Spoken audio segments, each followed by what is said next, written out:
Hello everyone, welcome to all of you in our YouTube channel Brain Boosters by Bansal।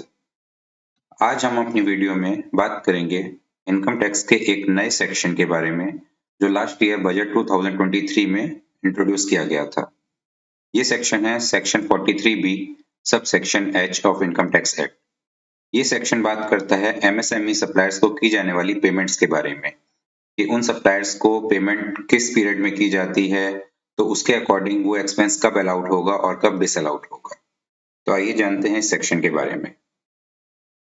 What is section 43B subsection H? In order to promote timely payments to micro and small enterprises, the Finance Bill 2023 inserted a new clause subsection H in section 43B of the Income Tax Act.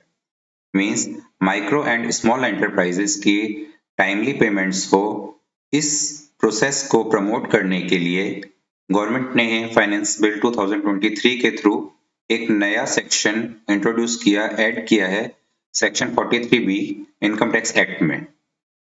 ये section क्या कहता है?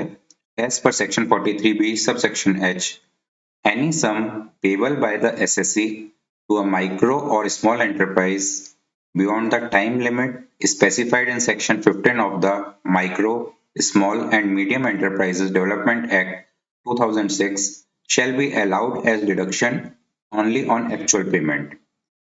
तो ये section क्या कह रहा है इसके बारे में अभी हम थोड़ी देर बाद डिटेल में बात करेंगे।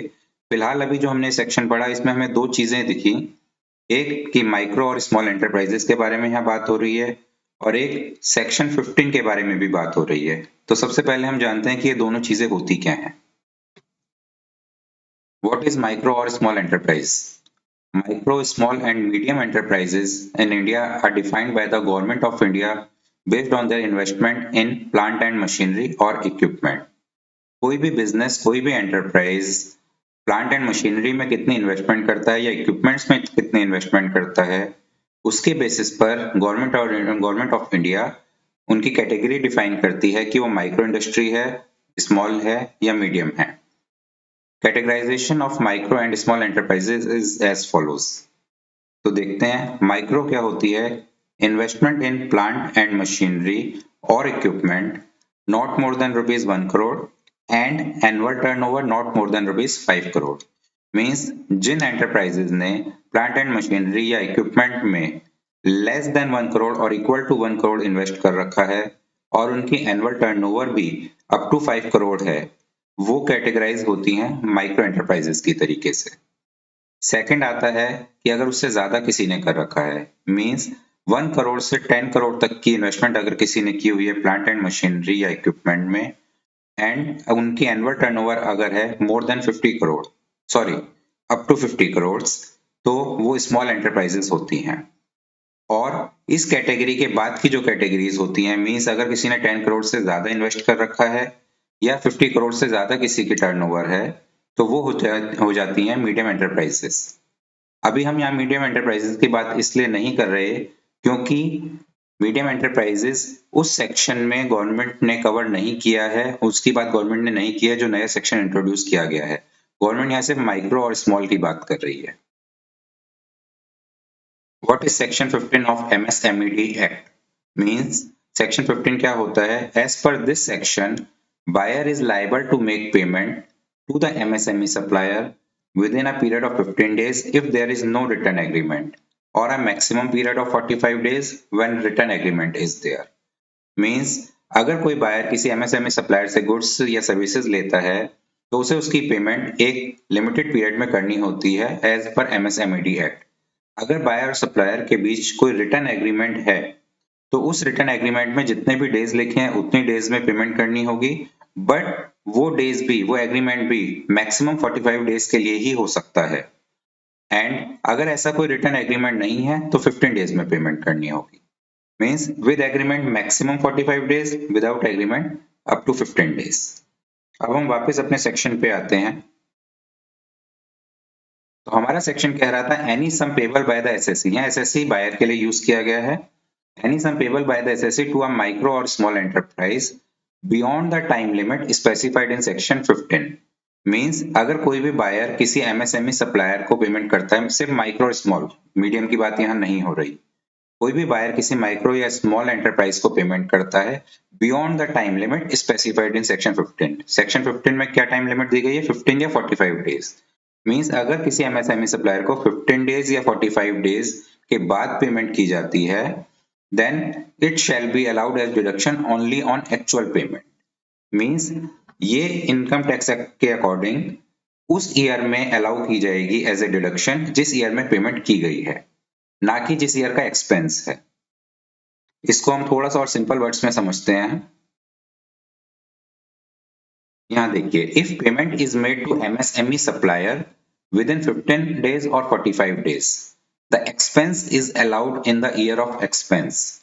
मीन्स अगर वो एक जो टाइम मेंशन है एमएसएमईडी एक्ट में 15 डेज या 45 डेज का, उतनी ही टाइम लिमिट में अगर पेमेंट कर दी जाती है तो वो एक्सपेंस उसी ईयर में अलाउड होगा जिस ईयर से वो एक्सपेंस रिलेट करता है, जिस ईयर से वो एक्सपेंस बिलोंग करता है। But if payment is made to MSME supplier after 15 और 45 days, the expense is allowed in the year of actual payment. अगर वो पेमेंट 15 डेज या 45 डेज के बाद की जाती है तो वो एक्सपेंस उस ईयर में अलाउड होगा जिस ईयर में पेमेंट की जा रही है।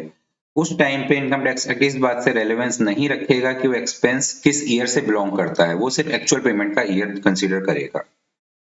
It is applicable from assessment year 2024-25 onwards. ये सेक्शन जो है एप्लीकेबल है assessment year 24-25 means financial year 23-24।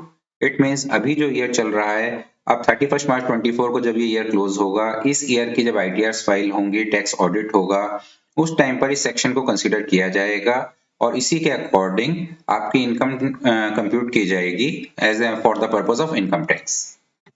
अब इस सेक्शन को एक एग्जांपल की हेल्प से समझते हैं जिससे और हमें बेटर क्लियरेंस मिलेगी। यहाँ पे एक एग्जांपल दिया हुआ है। फर्स्ट रो कहती है डेट ऑफ एक्सपेंस की 10th ऑफ जनवरी को एक एक्सपेंस होता है, क्रेडिट पीरियड 45 डेज हमने एज्यूम किया है, उसके अकॉर्डिंग ड्यू डेट है 24th ऑफ फेब 23। दोनों ही रोज में सेम क्रेडिट पीरियड है, सेम डेट ऑफ एक्सपेंस है, सेम ड्यू डेट है। बट फर्स्ट केस में पेमेंट डेट आती है 20th of Feb, means 24th Feb को पेमेंट ड्यू थी बट 20th फेब को पेमेंट कर दी गई है। इस केस में जो एक्सपेंस अलाउड होगा वो फाइनेंशियल ईयर 22-23 में ही अलाउड होगा। इट मींस जिस ईयर का एक्सपेंस है उसी ईयर में अलाउड हो जाएगा, क्योंकि सेक्शन 15 के अकॉर्डिंग जो पेमेंट टर्म्स थी उसी पेमेंट टर्म्स के अकॉर्डिंग पेमेंट की गई है, पेमेंट लेट नहीं हुई है। सेकेंड केस में 24th फेब की ड्यू डेट थी बट पेमेंट की गई है 15th ऑफ अप्रैल को, मींस जो पीरियड सेक्शन 15 में मेंशन्ड है उस पीरियड के बाद पेमेंट की गई है। तो इस केस में ये एक्सपेंस अलाउड उस ईयर में होगा जब एक्चुअल पेमेंट की गई है, मींस फाइनेंशियल ईयर 23-24। तो इस केस में अगर एमएसएमई सप्लायर्स की पेमेंट लेट की जाती है तो जिस ईयर का आपका एक्सपेंस है उस ईयर को कंसीडर नहीं किया जाएगा और सिर्फ एक्चुअल ईयर ऑफ पेमेंट जो है उसी को कंसीडर किया जाएगा, उसी के अकॉर्डिंग आपकी डिडक्शन अलाउड होगी as per income tax act. तो फ्रेंड्स, थैंक यू। इसी के साथ हम ये वीडियो क्लोज करते हैं। अगर आपको हमारी वीडियो पसंद आई हो तो आप हमारे चैनल को सब्सक्राइब करें और कोई भी अगर आपकी क्वेरी हो या फर्दर वीडियोस के रिगार्डिंग कोई भी अगर आप हमें सजेशन या रिक्वेस्ट करना चाहें तो कमेंट बॉक्स में कमेंट कर सकते हैं। Thank you.